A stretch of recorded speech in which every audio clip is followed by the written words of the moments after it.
அப்புறம் இன்னொரு விஷயம் சரி, சட்டசபை முடிந்தது. அந்த முடிந்த சட்டசபையில் வந்து பல்வேறு மசோதாக்கள் நிறைவேற்றப்பட்டது.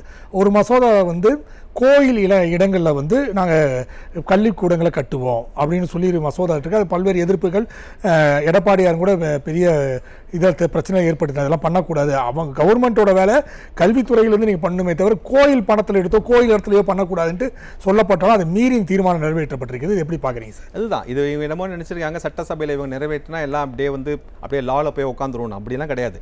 இது வந்து நீதியரசர்கள், நீதி அமர்வு எல்லாமே சேர்ந்து ஜட்ஜ்மெண்ட்டே கொடுத்துருக்காங்க. கோயில் சொத்துங்கிறது வந்து கோயிலுக்கு உண்டானது, அதை கவர்மெண்ட் எடுத்து ஆட்டையே போடக்கூடாது. அப்படி ஏதாவது இவங்க நலத்திட்ட உதவிகள் பண்ணால் கவர்மெண்டோட ஃபண்ட்ஸ்லேருந்து எடுத்ததுனால கோயிலேருந்து பண்ணக்கூடாது. இந்த அரங்கெட்ட துறை அப்படின்னு சொல்லக்கூடியது வந்து ஆட்டையே போடுற துறையாக தான் இருக்குது. எவ்வளோ ஒரு 2-3 லட்சம் ஏக்கர் நிலம் வந்து காணாமல் போயிருக்கு. அப்புறம் வந்து இன்றைக்கி 1 லட்சம் மீட்டேன், இது பண்ணேன், யார்கிட்டேருந்து மீட்டேன், எதுக்காக மீட்டேன், எப்படி ரெவென்யூ வருதுங்கிற ஒரு வெள்ளை இருக்குது, இது வரைக்கும் இல்லை.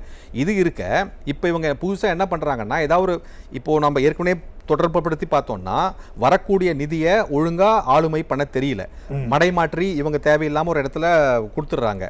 இல்லாட்டி எக்ஸ்ட்ராவாக கடன் வாங்கிட்டு 9 லட்சம் கோடி வச்சுருக்காங்க. இன்றைக்கி நாளைக்கு ஏதாவது ஒரு விஷயம் பண்ணணும்னா இவங்ககிட்ட காசு இல்லை. எங்கடா காசு இருக்குன்னு பார்த்தா கோயிலில் காசு இருக்குது, அதை போய் கை வச்சு கொள்ளை அடிக்கிறது. அது கவர்மெண்ட்டே வந்து கோயிலில் கொள்ளை அடிக்கிறது தான் சொல்ல முடியும். ஏன்னா கோயிலோட சொத்து அந்த கோயிலுக்கு உண்டான தெய்வத்துக்கு சொந்தமானது. அந்த தெய்வம் வந்து நம்மளுடைய கான்ஸ்டிடியூஷன் போகிறதும் ஒரு லீகல் என்டிட்டி. இப்போ இந்த இடத்த வந்து எடுத்து வேறு இடத்துல பண்ணுறாங்க. இப்போ இந்த கொளத்தூரில் முதல்வருடைய தொகுதி, இங்கேருந்து அங்கே இருக்கிற ஒரு கோயிலோட இதை வந்து லீஸ் எடுத்து, யார் லீஸ் எடுக்கிறான்னா கபாலி கோயிலில் இருக்கிற நிர்வாகம் லீஸ் எடுத்து, அந்த அறநிலையத்துறை ஆணையர் லீஸ் எடுத்து இவர் வந்து கோயில் கட்டி கொடுக்குறாரு. எங்கே கட்டி கொடுக்குறாருன்னா கொளத்தூரில் முதல்வர் தொகுதியில் கோயில் கட்டி கொடுக்குறாரு. அதே மாதிரி வேற ஒரு இடத்துல வந்து இருக்கிற தொகுதி எடுத்து கன்னிமொழி தொகுதியில் பள்ளிக்கூடம். இப்போ இதை எப்படி மடைமாட்டுறாங்கன்னா, நீங்கள் வந்து பள்ளி கல்வி அந்த இதுக்கு எதிராக வந்து இந்த ஒரு இது செயல்படுறான்னு சொல்லுங்க. அப்போ அது கிடையாது விஷயம். யாரோடைய நிதி எடுத்து யாருக்கு நீங்கள் வந்து செலவு பண்ணுறீங்க, அது எந்த அளவுக்கு வந்து லீகலாக வேலிடிட்டி அப்படிங்கிறதான் கேள்வி.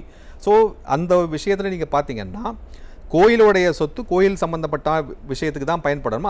அதை தவிர அப்படியே பயன்பட்டாலும் அதற்குண்டான சட்டத்திட்டங்கள், ஒரு அனுமதி அதெல்லாம் இருக்குது. அதெல்லாம் மீறி இவங்க சொந்த அரசியல் நோக்கத்துக்காகவும் லாபத்துக்காகவும் இவங்ககிட்ட ஒதுக்கக்கூடிய பணத்தை வேற எங்கோ ஒரு இடத்துல கமிஷன் கலெக்ஷனில் போனதுனாலையும் கோயிலேருந்து எடுத்து இவங்களுடைய தொகுதிக்கு எடுத்து செலவு பண்ணுறாங்க.